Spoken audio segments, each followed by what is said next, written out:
ஓம் சகனாவவது சகனௌ புனக்து சகவீர்யம் கரவாவகை தேஜஸ்வினா அதீதமஸ்து மா வித்விஷாவகைஹி. ஓம் சாந்தி சாந்தி சாந்தி. ஹரி ஓம் ஸ்ரீ குருப்யோ நமः. ஹரி ஓம். நாம இந்த தொடர்ந்து ஆத்மபோதம்ங்கிறத பார்த்துட்டு வந்துட்டு இருக்கிறோம். இந்த ஆத்மபோதத்துல இது வரைக்கும் 20வது ஸ்லோகம் வரைக்கும் பார்த்தாச்சு. தொடர்ந்து ஆத்ம அனாத்ம விவேகத்தை பத்தி தான் பகவான் சொல்லிட்டு வர்றாரு. இது நம்ம ஸ்லோகத்தை பார்த்துட்டு பின்னாடி விளக்கத்துக்கு போலாம்.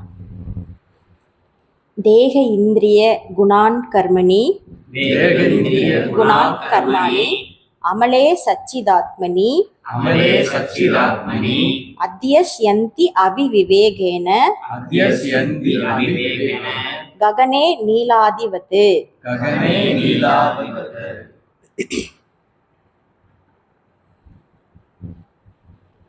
தேகம் இந்திரியம் அப்படின்னா, தேகம்னா எல்லாத்துக்கும் தெரியும் நம்மளுடைய உடம்பு. இந்திரியம்னா கண்ணு காது நம்மளுடைய புலன்கள் எல்லாத்துக்கும் இந்திரியன்னு பேரு. தேக இந்திரியம். குணான் கர்மணி அப்படின்னா குணங்களும் கர்மங்களும். குணம்னா என்ன? நம்மக்கிட்ட இருக்கிற நல்ல குணம் கெட்ட குணம், இவர் ரொம்ப சாது, இதெல்லாம் குணம். கர்மணின்னா நம்ம செய்யற கர்மங்கள், செயல்கள், நம்ம செயலுக்கு ஏற்ற கர்மம். ஒரு டாக்டர் என்ன பண்ணுவாரு? டாக்டர் தொழில் பண்ணுவாரு. ஒரு பால்காரர் என்ன பண்ணுவாரு? பால் கறந்து வியாபாரம் பண்ணுவாரு. ஒரு துணி நெய்யறவர் துணி நெய்து நெய்யற வியாபாரம் பண்ணுவார். இதெல்லாம் அவங்கள சேர்ந்த கர்மம். குணான் கர்மணி அமலே சச்சிதாத்மனி. அமலே அப்படின்னா மலமற்ற. மலம்னா தெரியும், அமலம்னா மலமற்ற. அமலே தூய்மையான. அமலே சச்சிதாத்மனி. சச்சிதாத்மனா என்ன? சச்சிதானந்தம்னாலே அதோட லட்சணம் என்ன?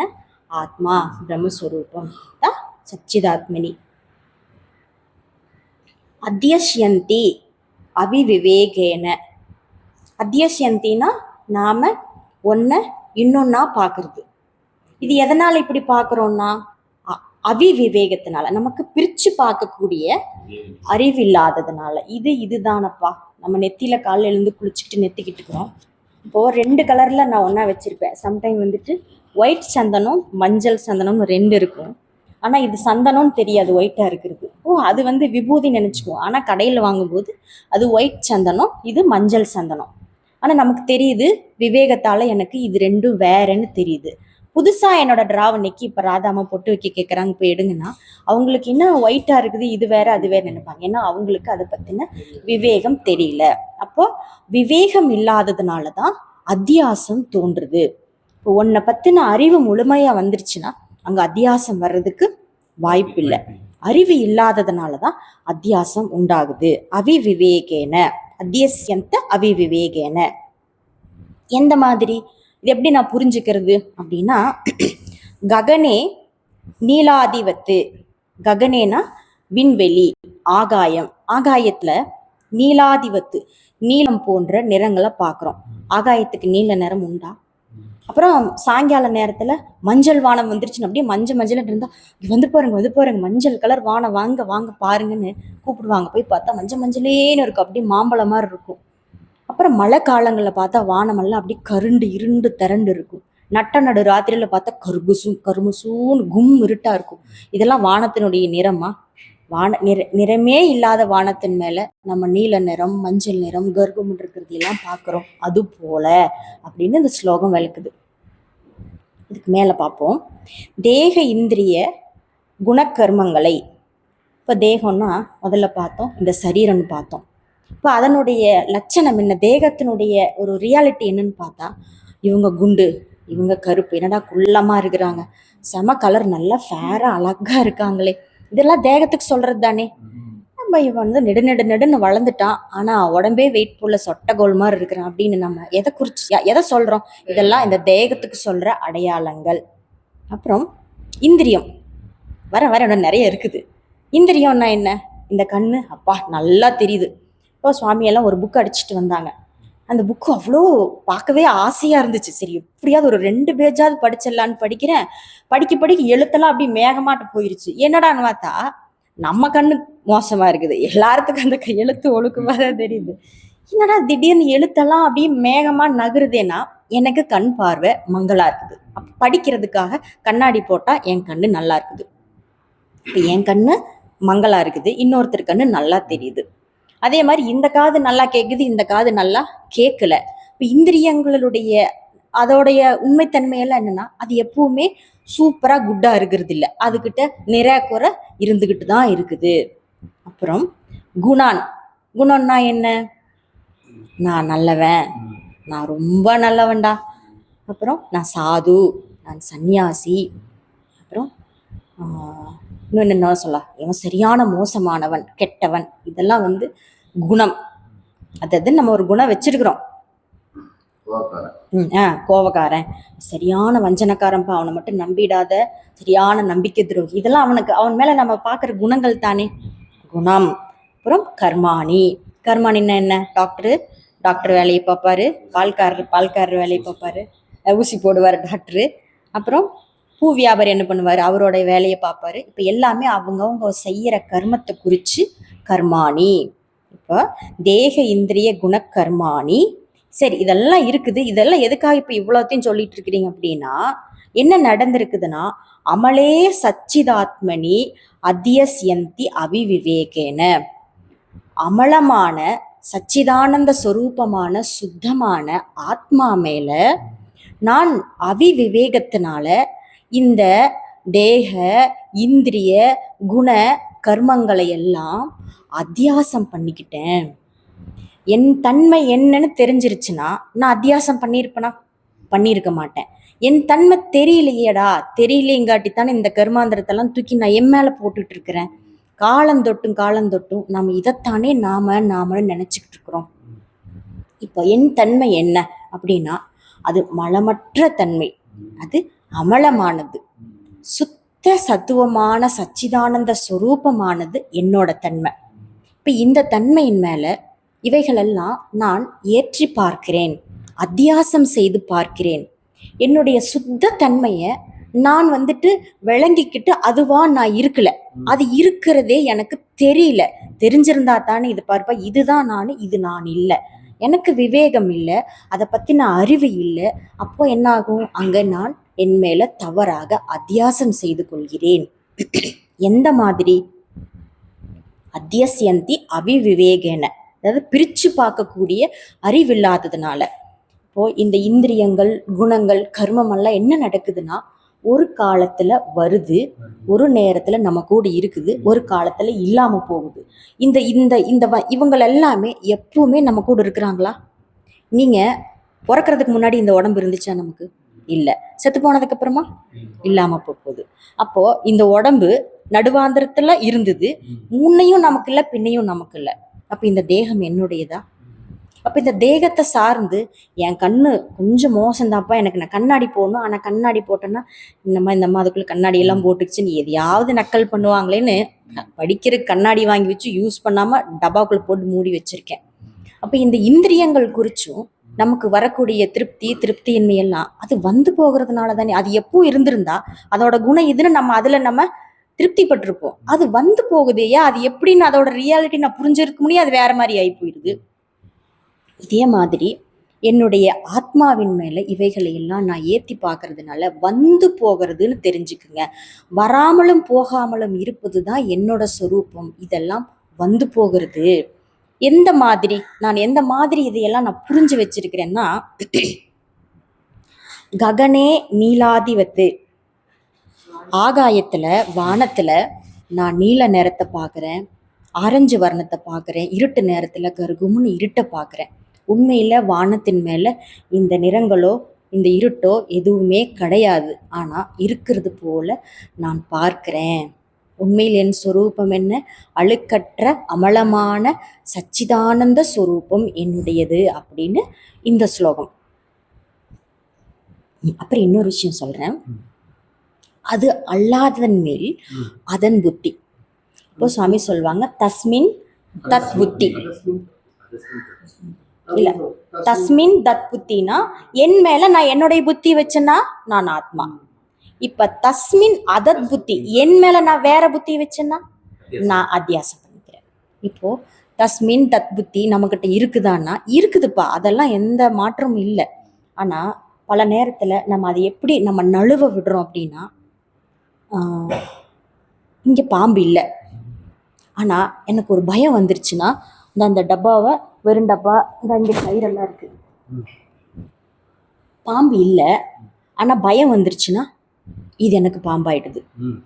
பயன்னு ஒரு உணர்வு வந்தாலே இதை நான் பாம்புன்னு அத்தியாசம் பண்ணிக்கிறேன். அதே மாதிரி இங்கே வெள்ளி கிடையாது, ஆசை வந்துருச்சுன்னா எதையாவது ஒன்று பார்த்தா என்னடா மினுமினுங்குது வெள்ளியாட்டு இருக்குமோ, இப்போ ஆசை வந்தாலே நான் அத்தியாசம் பண்ணிக்கிறேன். சிப்பி இருக்குது அந்த இடத்துல வெள்ளின்னு அத்தியாசம் பண்ணிக்கிறேன். ஆனால் தேகமோ இந்திரியமோ குணக்கர்மமோ என்கிட்ட இல்லை. ஏன்னா என்னை பற்றி நான் தெரிஞ்சுக்காததுனால இது எல்லாம் என் மேலே இருக்குதுன்னு நான் அத்தியாசம் பண்ணிக்கிட்டேன். உன்னை பற்றின அறிவு நம்மக்கிட்ட முழுசாக இருந்திருந்தா இதெல்லாம் என்னதுன்னு நம்ம சொல்லுவோமா? சொல்ல மாட்டோம். என்னை பற்றின அறிவு இல்லைங்காட்டித்தானே இதையெல்லாம் நான் என்னதுன்னு எடுத்து வச்சுக்கிட்டேன். அப்போ இதுவும் அத்தியாசம்தான். எப்படி கைத்து மேலே பயத்தினால பாம்பை பார்த்தோமோ, சிப்பி மேலே ஆசையினால வெள்ளியை பார்த்தோமோ, அதே மாதிரி தன்னறிவின்மையினால அவிவிவேகத்தினால என்னுடைய அமலமான சச்சிதானந்த ஆத்மா மேலே இந்த தேக இந்திரிய குணக்கர்மங்களை பார்க்கிறேன் அப்படின்னு பகவான் சொல்லிட்டு அடுத்த ஸ்லோகத்துக்கு போகலாம். அஜ்ஞானாத் மானச உபாதே கர்த்ருத்வ ஆதீனச்ச ஆத்மனி கல்பயந்தே அம்புகதே சந்திரே சலனாதி யதா அம்பச. இப்ப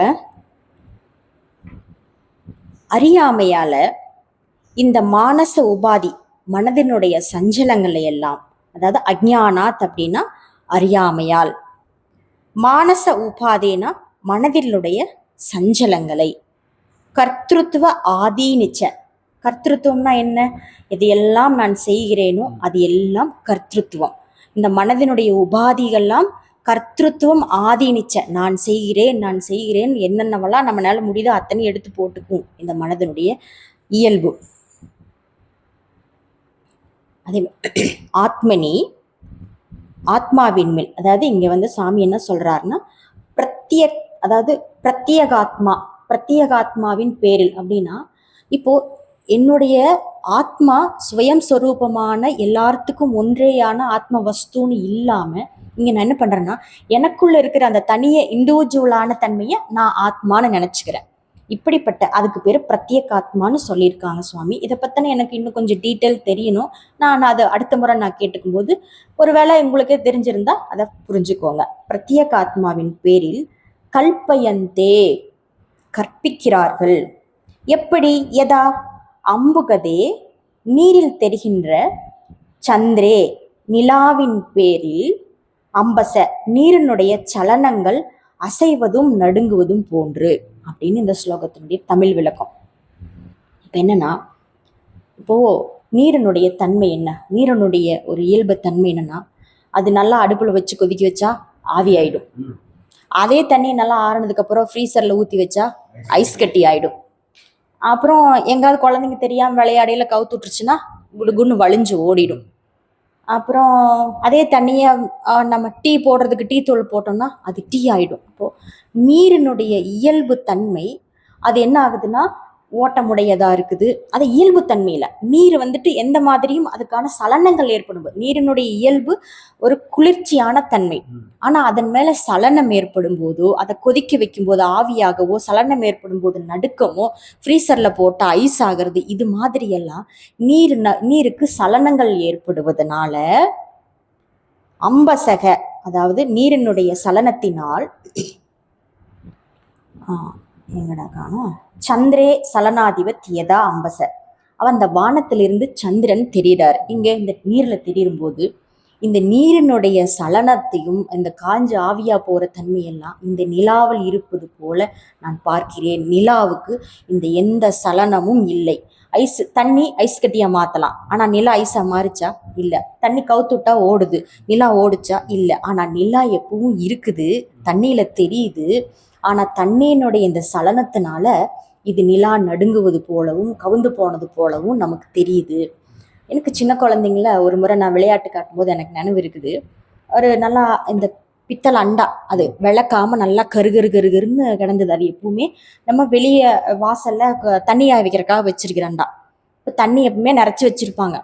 இப்போ குட்டி குழந்தைங்களெல்லாம் விளையாட விட்டுட்டு பார்த்துட்டு இருக்கும்போது, அப்போ வானத்துல நல்ல முழு நிலா, அன்னைக்கு பௌர்ணமி, நல்லா அழகா தெரியுது. இதுங்கெல்லாம் தத்தக்கா புத்தக்கான்னு விளையாடுங்க. 2 3 குழந்தைங்கள்லாம் அப்போ இருந்தது. அந்த பக்கத்து வீட்டு குழந்தைங்க இதெல்லாம் பார்த்துக்கும் போது, இப்போ அந்த அண்டாவை போய் பார்த்ததையுமே அதுக்குள்ள ஒரு நிலா. இதுங்க என்ன பண்ண டப்புன்னு பிடிச்சிருச்சு. பிடிச்சா நிலா கைக்கு வர நினைச்சிட்டு அது தண்ணி அப்படி டப்புன்னு அடிச்சது பாருங்க. அந்த நிலா கச்சமச்சம் நல்லா பிஞ்சு போச்சு. அப்புறம் அது கொஞ்ச நேரம் அப்படியே வெயிட் பண்ணுது. அப்புறம் மறுபடியும் அந்த நிலா அங்கே அங்கேயே ஆடி ஆடி ஆடி மெல்ல வந்து நிற்குது. அப்புறம் அதோட பிஞ்சு கைகளால் மறுபடியும் டப்புன்னு அடிக்குது. இப்போ நிலா மறுபடியும் கலைஞ்சு போச்சு. இப்போ தண்ணியினுடைய சலனம் நிலாவை கலைஞ்சு போனது மாதிரியும், அது சலனம் இல்லாமல் நின்னா நிலா தெரிகிற மாதிரியும் நம்ம தான் நினச்சிக்கிறோம். ஆனால் குழந்தைக்கு அப்படி நினைக்குது. குழந்தைக்கும் நமக்கு என்ன வித்தியாசங்கிறீங்க? நம்மளும் இப்போ அப்படி தான் இருக்கிறோம். நம்மளும் குழந்தை மாதிரி தான் இருக்கிறோம். அது பிடிக்க ட்ரை பண்ணுது. அது தண்ணிக்குள்ள கையை வச்சுதுன்னா அது அழுங்காமையெல்லாம் பிடிக்க தெரியுது இல்லை, நின்றுச்சு உடனே டப்புன்னு பிடிச்சிடலாம், டப்புன்னு கையை அடிக்கும்போது அது காணாமல் போகுது. அது போல் இந்த குழந்தை போல தான் நம்மளுடைய மனமும் பிடிச்சிடலான்னு நினைக்குது. ஆனால் அதை சலனப்படும் போது அது காணாமல் போகுது. இதே மாதிரி தான் நம்மளுடைய அஜ்ஞானத்தினால மானச உபாதே. இப்போ அஜ்ஞானம்னா என்னன்னா, உன்னை பற்றின நான் முழுமையான தெளிவில்லாமை, நான் இதை பற்றி அறிஞ்சிக்கல. அப்படி அறிஞ்சிக்காத போது மானச உபாதே, இந்த மனசனுடைய உபாதிகளை நான் என்னுடைய தன்மைன்னு நினச்சிக்கிட்டேன். இந்த தன்மையினால எனக்கு அஜ்ஞானம், அதாவது அஜ்ஞானம்ங்கிற ஒரு அறியாமை உண்டாகுது. இந்த உண்டான தன்மையை நான் எப்படியாவது நீக்கி கொள்ளணுங்கிற பேரில் நான் எடுக்கிற எத்தனம் எல்லாமே என்னை என் தன்மையில் சேர விடாமல் அத்தியாசத்தின் தன்மையிலேயே கொண்டு போய் சேர்க்குது. இப்போ ஒரு குட்டை கலங்காமல் இருக்கணும்னா நம்ம சும்மா விட்டாலே அந்த குட்டை கலங்காமல் இருக்கும். ஒரு கல்லை தூக்கி போட்டோம் அப்படின்னா அது கலங்கிடும். அதே போல் இந்த சித்தத்தில் நான் அல்லாததெல்லாம் எதுன்னு பார்த்து நேத்தின்னு தள்ள வரைக்கும் ஒரு காலகட்டம், ஒரு நமக்குடைய ஒரு ஆரம்ப ஸ்டேஜான மாணவர்கள் இருக்க வரைக்கும் தான் இதையெல்லாம் நான் அல்லன்னு தள்ள வேண்டியது இருக்குது. அப்புறம் நம்ம வளர்ந்து வரும்போது நான் அல்லன்னு தள்ளுறதுக்கு இங்கே என்ன இருக்கிறது நான் மட்டும்தானேன்னு நினைவு வரும்போது நம்மக்கிட்ட அங்கே ஒரு பூரண சலனமற்ற திருப்தி, ஆனந்தம், சுகம் இருக்கிறத நம்ம பார்த்துக்கிட்டு தானே இருக்கிறோம். ஆமாம், அதனால இந்த தண்ணியினுடைய சலனங்கள்லாம் எப்படி நிலாவை சலனப்படுத்துறது போல காமிக்குதோ, அதே போல் இந்த மன உபாதிகள்னால இந்த கர்த்திருவம் போக்திருத்துவங்கிற இந்த தன்மையை நான் என் மேலே போட்டுக்கிறதுனால என்னுடைய தன்மையை நான் ஆத்மான்னு தெரியாமல் போயிட்டேன். ஏன்னா இப்போ நான் எப்படிப்பட்டவளாக இருக்கிறேன்? இந்த ஆசிரமத்தில் சன்னியாசியாக இருக்கிறேன். சுவாமிக்கு கொஞ்ச நேரமாவது ஓய்வு இருக்கணும்னு எதையாவது நம்ம ஆளுக்கு கொஞ்ச நேரம் ஒரு கிரந்தத்தை எடுத்து பேசிக்கிட்டு இருக்கிறோங்கிற போது நான் இப்படிப்பட்டவள், இந்த வேலையை இப்போ நான் செய்கிறேன். இதை சாப்பிட்டு மதியானம் முடிச்சதும் அம்மா நமக்கு நல்லா ஃபுல் மீல்ஸ் கொடுப்பாங்க. அப்போ நான் செய்கிறேன், மதியத்துக்கு மேலே நான் சாப்பாடுங்கிற போகத்தை அனுபவிக்கிறேன் அப்படிங்கிறது தானே இங்கே நமக்கு வெளிப்படையாக தெரியுது. நான் ஆத்மான்னு நமக்கு தெரியுதா? ஆத்மாவின் மேலே நாம் இது எல்லாம் கல்பயந்தி கற்பித்துக் கொள்கிறோம் அப்படின்னு இந்த 2வது ஸ்லோகம்.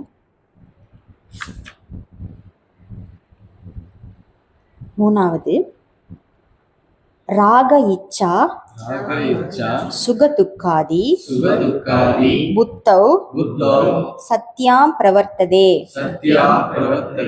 சுசுப்தௌ ந அஸ்தி தன்னாசே தஸ்மாத் புத்தே ஸ்துதி ந ஆத்மனஹ. இல்ல, புத்தேஸ்து ந ஆத்மனஹ. ராகம் அப்படின்னா காமம், இச்சா அப்படின்னா ஆசை. இப்போ சுவாமி சொன்னாங்க, நம்மக்கிட்ட எழக்கூடிய இச்சைகளுக்கு எல்லாத்துக்கும் உள்ளே இருக்கிற அந்த எரிபொருள் இன்ஜின், அந்த எரிபொருளை உண்டாக்கிக்கிட்டே இருக்கிறது அப்படின்னா அது காமம் தான். காமங்கிறது நம்மளுடைய சித்தத்துல ரொம்ப அப்படியே எந்நேரமும் கொதிச்சுக்கிட்டு இருக்குது இந்த எரித்தணல். அந்த என்னது அது, எரிமலை. எரிமலை பார்த்தோன்னா அது பல காலமாயிருக்கும், பல வருஷங்கள் ஆச்சு எரிமலை அங்கே வெடிச்சுங்கிறாங்க. ஆனால் இப்போ பார்த்தாலும் அது மேலே இருந்து ஃபோட்டோ பிடிச்சி பார்த்தா தணல் தளிச்சுக்கிட்டு இருக்குது. அப்போது இந்த வெளியே நமக்கு வரக்கூடிய இந்த இச்சைகள் எல்லாம் உள்ளே இருக்கக்கூடிய இந்த எரிமலை போன்ற ஒரு ஆசை தான் நமக்கு வெளியே இச்சையாக தோன்றுது. சுவாமி சொன்னாங்க, அந்த அந்த எரிமலைங்கிறது தீராத பள்ளம், நிறைக்க முடியாத பள்ளம். அந்த பள்ளத்தை நம்ம மேலே அது என்னமா காட்டுது, சின்ன சின்ன சின்ன ஆசைகளாக தூண்டி தூண்டி எனக்கு இதை போடு, இந்த மூலமாக நான் இதை நிறைச்சிக்கிறேன், நீ இதை செய், இதன் மூலமாக நான் என்னை கொஞ்சம் நிறைச்சிக்கிறேன்னு இந்த காமம் நம்மளைய ஆசையின் பேரில் உந்தி தள்ளி கொண்டே இருக்குது. அப்போது சுகதுக்காதி எங்கே காமம் வந்துருச்சோ, எங்கே ஆசை வந்துருச்சோ கட்டாயம் அவனுக்கு சுகமும் துக்கமும் உண்டு. ஏன்னா ஆசைப்பட்டது எல்லாம் அடைய முடியாது. அப்போ என்ன ஆகும், அடைய முடியலனா துக்கம், ஆனால் கேட்டது கிடைச்சிருச்சுன்னா சந்தோஷம். இப்போ சுகதுக்கம் ரெண்டுமே வந்துருச்சா, இதுக்கு என்ன காரணம்னா நம்ம மனசில் இந்த எரிமலையாக எரிஞ்சுக்கிட்டு இருக்கிற இந்த காமம் தான் நம்மளை இந்த மாதிரி சுகத்துக்கும் ஆசைப்பட்டதை அடையிறதுக்கும் நம்மளை உந்தி தள்ளிக்கிட்டு இருக்குது. ராக இச்சா சுகதுக்காதி புத்தவ் சத்யாம் பிரபத்ததே. இதெல்லாம் எங்க தோணுது அப்படின்னா இந்த புத்தியில தான் தோணுது அப்படிங்கிறார். புத்தியில பிரவர்த்ததேனா அனுபவமாகிறது, புத்தியில தான் அனுபவம் ஆகுது. எப்படி நான் புரிஞ்சுக்கிறது? முதல்ல புத்தினா என்ன? இப்போ நிறைய பேர் இப்போ நம்ம சாஸ்திரம் படிச்சுக்கிட்டே இருக்கும்போது, வேதாந்த இந்த கிரந்தங்களை எல்லாம் நம்ம படிக்கும்போது புத்தி மனசு சித்தம்னா நமக்கு தெரியுது. இப்போ யாரோ இப்போ சரியா வேதாந்தம் படிக்கல, நார்மலாக வீட்டு வேலைக்கில் அடுப்பாங்கிற, வாசை கூட்டணும், ஆடு மாடு மேய்க்கணும், நான் சமைக்கணும், குழந்தைங்களை பள்ளிக்கூடம் தாட்டணும், இது இந்த டப்பாவில் கடுகு இருக்குது மிளகு இருக்குதுன்னு இயல்பான வாழ்க்கையில் ரொம்ப சாதாரணமாக வாழ்ந்துட்டு இருக்கிறவங்களுக்கு புத்தி மனசுன்னு சொன்னால் அவங்களுக்கு அதை ஃபீல் பண்ணவே தெரியாது. சாமி அழகாக சொல்லி கொடுத்துருப்பாங்க. புத்தி அப்படிங்கிறது விளங்கி கொள்ளும் தன்மை. இப்போது எப்போ உனக்கு அறிவு இருக்குதாப்பா அப்படின்னா, என்னம்மா இப்படி கேட்டுட்டீங்க, எனக்கு அறிவு இருக்குதுமா, சரி அப்போ இது என்னன்னு சொல்லு, இது என்னம்மா ஆத்மபோதன்னு புக்கை காட்டுறீங்க அப்படின்னா, அப்போது இந்த புத்தியினால் நான் உன்னை காட்டும்போது இது இன்ன புத்தகம்னு உங்களால் விளங்கி கொள்ள முடியுது இல்லையா? இப்போது ஒரு விஷயத்தை விளங்கி கொள்ளும்போது அது புத்தி. இப்போ விளங்கி கொள்ளும் தன்மைக்கு பேர் புத்தி. அப்போ மனசுன்னா என்னன்னா, உணர்வை உணர்ந்து கொள்ளும் தன்மைக்கு பேரு மனசு. இப்போ மனசனுடைய ரியாலிட்டி என்ன? மனசுன்னா அது என்னது? உணர்வு மயமானதுன்னு தான் நம்ம படிச்சு வச்சிருக்கிறோம். அப்போ மனசு அதுக்கு உணர்வு மயமானது ஏதாவது உள்ள ரெண்டு பொருள் ஏதாவது அண்டா குண்டா மாதிரி ஏதாவது வச்சிருக்கிறோமா? இல்லை. அது விளங்கிக்கிற உணர்ந்துக்கிற தன்மைக்கு ஏத்தா அப்படி போட அதுக்கு பேர் இருக்குது. இதனால இந்த புத்தியில் தான் இந்த ராகம், அதாவது என்னது, ராக இச்சா சுகுதுக்காதிகள் எல்லாம் புத்தியில் தான் அனுபவமாகிறது. அப்படின்னா இதை விளங்கிக்கிற தன்மை புத்தியில் இருக்கிறதுனால இது ராகம்னு இச்சைன்னு சுகம்னு துக்கம்னு இது விளங்கி கொள்ளுது. புத்தியில் பிரவர்த்ததை அனுபவமாகிறது. இப்போ புரியுதா? இந்த புத்தினா நம்ம இவ்வளவு சிம்பிளா புரிஞ்சுக்கலாம். விளங்கிக்கிற தன்மை இருக்கிறதுனால புத்தி, உணர்ந்துக்கிற தன்மை இருக்கிறதுனால மனசு. இப்போ இது ரெண்டும் உணர்வு கொடுத்தாலும் கண்ணா தங்கம்னு சொன்னா ஒரு பிரியம் உண்டாகுது. அப்போ அந்த உணர்வை அது உணர்ந்துக்குது. இது மனசனுடைய தன்மை. இப்போ ரொம்ப சுலபமா சொல்லலாம், விளங்கிக்கிட்டீங்கன்னா அதுதான் புத்தி, உணர்ந்துக்கிட்டீங்கன்னா அல்லது ஃபீல் பண்ணிங்கன்னா அது மனசனுடைய தன்மை. ஆனால் அதுக்கெல்லாம் தனித்தனி பொருளா இல்லை, அந்த தன்மைக்கு பேர் அப்படின்னு புரிஞ்சுக்கோங்க. அப்படி சொல்லிட்டு இந்த புத்தியில தான் இந்த சுகதுக்காதிகள் எல்லாம் உணரப்படுகிறது. அப்படின்னா சுகதுக்காதி அனுபவங்கள் உண்டாகிறது. சுசுப்தவ் அப்படின்னா ஆழ்ந்த தூக்கத்தில் தன்னாசை அவை நாசமடையும் போது. இப்போ நம்ம நல்லா தூங்குறோம், அப்போ புத்தி இருக்குதா? நமக்கு புத்தி இல்லை. புத்தி இல்லை அப்படின்னா இந்த புத்தியால் உணரக்கூடிய சுகம் துக்கம் ராகம் இதெல்லாம் உண்டா? நம்ம தூங்கும்போது நமக்கு ஏதாச்சும் உண்டா? நமக்கு ஏதாச்சும் ஆசை வந்துச்சா? ஏதாவது சுகதுக்கம் வந்துச்சா? எதுவுமே இல்லை. அதே போல் தன்னாசை அவை நாசமடையும் போது ந அஸ்தி அவை இல்லை. இப்போ என்ன நம்ம புரிஞ்சுக்கணும்? இந்த புத்தியில தான் இது எல்லாம் தோன்றுகிறது. நான் தூங்கும்போது இவை இல்லை. அதனால இது யாருடைய குணம்? இது யாரோட தர்மம்? இந்த சுகதுக்கமெல்லாம் புத்தி மனதனுடைய தர்மம், இவங்களுடைய தர்மத்தை நான் என் மேல ஏற்றி பார்த்து கொண்டேன். இது தஸ்மாத், ஆகையால், புத்தேஸ்து, புத்திதான் இதை அறிந்து கொண்டிருக்குது, இதை உற்பத்தி செய்து உணர்ந்து கொண்டிருக்கிறது. அது ஆத்மாவில் இல்லை.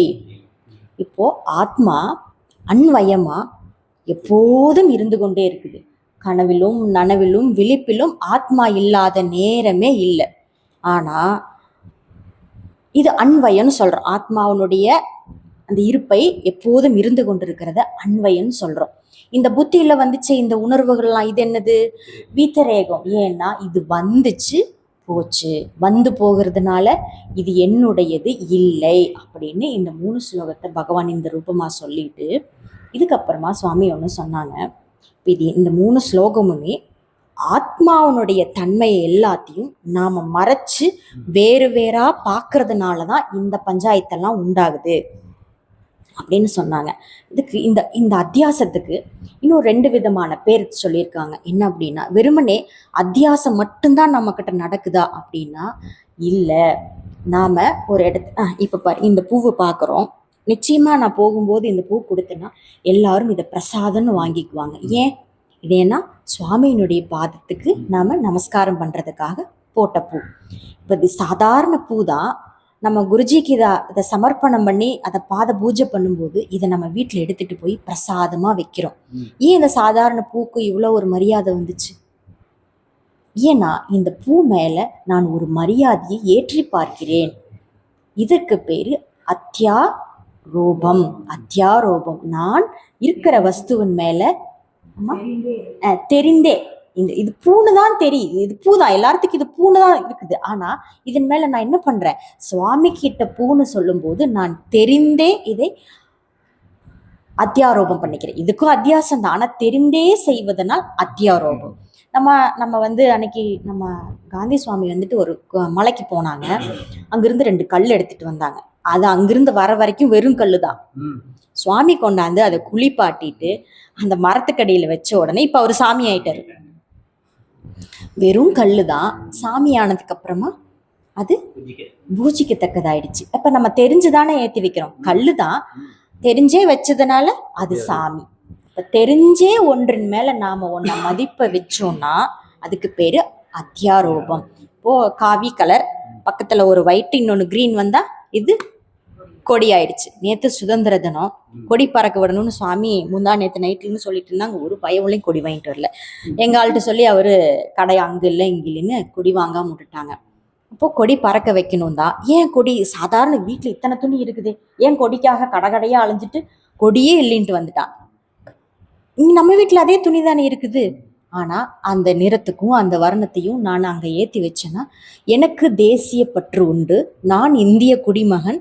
இந்த இந்தியா சுதந்திரமானதை நான் கொண்டாட வேணும்னு ஒரு சாதாரண துணி மேல அந்த கொடிங்கிற அந்த ஒரு மரியாதையை நான் தெரிஞ்ச ஏற்றி வச்சதுனால இதுக்கு பேரு அத்தியாரோபம். சின்ன குழந்தைங்களாம் நேற்று பார்த்தேன். குட்டி குட்டி குழந்தைங்களாம் அந்த குத்துனூண்டு கொடி வச்சுட்டு ஒரு பூச்செடிக்குள்ள வைக்குமா, அங்க வைக்குமா, இங்க வைக்குமா வச்சு விதவிதமா வீடியோ போட்டுட்டு இருந்துச்சு. அப்போ அந்த குழந்தைங்களுக்கு இந்த நாட்டு பற்று எப்படி இருக்குது பாருங்களேன். சாதாரணமா ஒரு நாடு தான், எல்லாரும் இந்த நாடுன்னு தான் கொண்டாடுறாங்க. ஆனா இந்தியாவுல பிறந்து இந்திய குடிமகன் வந்துட்டா அந்த நாட்டு மேல நமக்கு எவ்வளவு பற்று இருக்குது. நம்ம தெரிஞ்சுதானே அதை நம்ம கொண்டாடுறோம். இது இப்படி. அதே சமயம் சோபனா அத்தியாசம்னு ஒரு சொல் உண்டு. இதுக்கு என்ன அர்த்தம்னா, இப்போ நம்ம சம்பாரிச்சு வச்சிருக்கிறோம், பேங்க்ல நிறைய பேலன்ஸ் வச்சிருக்கிறோம், எனக்கு கார்டு இருக்குது, நல்ல பிஸ்னஸ் போயிட்டு இருக்குது, எனக்கு 4 அப்பார்ட்மெண்ட் பில்டிங் இருக்குது, மாசமான எனக்கு நல்ல வருமானம் வரும், என் குழந்தை குட்டி மனைவிகள் எல்லாம் நல்ல ஆயுள் ஆரோக்கியத்தோடு என் கூடவே இருக்கிறாங்க, அதனால இதுவெல்லாம் என்னை காப்பாற்றும், இது எனக்கு பெரிய சுகத்தையும் நிம்மதியும் தருன்னு அதன் மேல ஒரு எதிர்பார்ப்போட, அது அதனோட இயல்புல தான் இருக்குது. ஆனா நான் என்ன பண்றேன், அது மேல வேற மாதிரியான எதிர்பார்ப்புகளோட நான் ஒன்றை எதிர்பார்த்து அதுக்கு ஒன்று பண்ணும்போது அதற்கு பேரு சோபனா அத்தியாசம். அதை தரப்போறதில்லை. ஆனா அது மேல நான் என்ன வச்சிருக்கிறேன், வேற மாதிரியான ஒரு கருத்தை வச்சிருக்கிறேன். அதுக்கு பேரு சோபனா அத்தியாசம் அப்படின்னு சொல்றாங்க. அப்புறம் இன்னொன்னு, நான் சச்சிதானந்த ஆத்மா. இதுல யாருக்கும் நமக்கு சந்தேகமே இல்லை. இந்த சச்சிதானந்த ஸ்வரூபம்ங்கிறதுல நிச்சயம் நமக்கு ஒரு துளி கூட சந்தேகம் இல்லை. தூக்கத்தில் எழுப்பி கேட்டா கூட, டே நீ வேதாந்த ஸ்கூல் போறியா? ஆமாம்மா போயிட்டு தான் இருக்கிறேன். குருஜி ஒன்று என்ன சொன்னாரு? நான் சச்சிதானந்த ஸ்வரூபம்னு சொன்னாரு.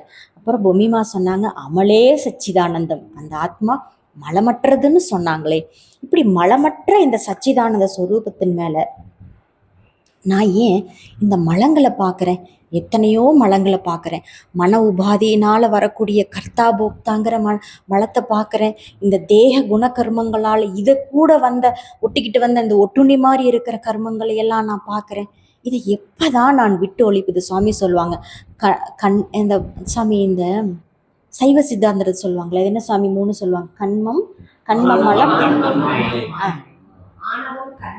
ஆணவமலம், கண்மமலம், மாயாமலம்னு சொல்லுவாங்க. இது 3 மலம் இந்த ஆத்மாவோட அது சம்மந்தப்பட்டுக்கிட்டே இருக்குது. இது 3 நீங்கிச்சுன்னா நம்ம பரிசுத்தம், நம்ம தூய ஆத்ம பிரம்ம வஸ்துன்னு சொல்லுவாங்க.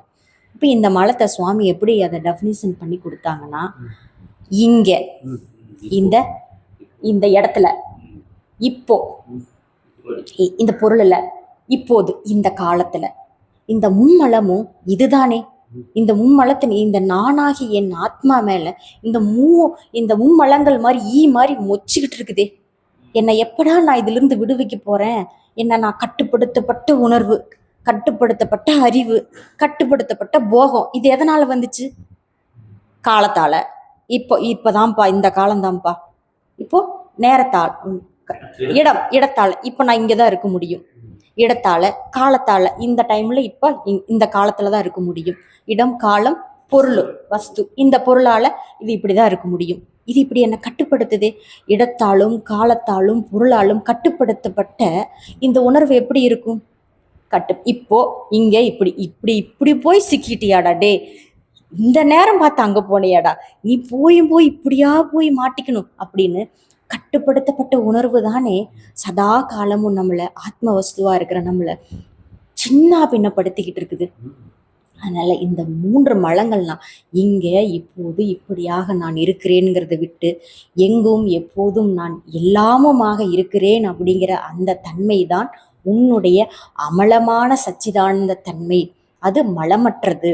இந்த 3 எல்லாம் மொச்சுக்கிட்டு இருக்கிறதெல்லாம் அது நீயா அத்தியாசப்படுத்திக்கிட்ட போறதின் மேல இருக்கிற குணங்களை எல்லாம் அத்தியாசப்படுத்தி கொண்டாய். அதையெல்லாம் விட்டு ஒழித்து, அது உன் இயல்பல்ல என்று விட்டு ஒழித்து அந்த மலமற்ற சச்சிதானந்த ஸ்வரூபமே நீயாக இருன்னு சொல்லி இந்த 3 ஸ்லோகத்துல பகவான் சொல்லி முடிச்சிருக்காரு. நம்ம அடுத்த வகுப்புல பார்க்கலாம்.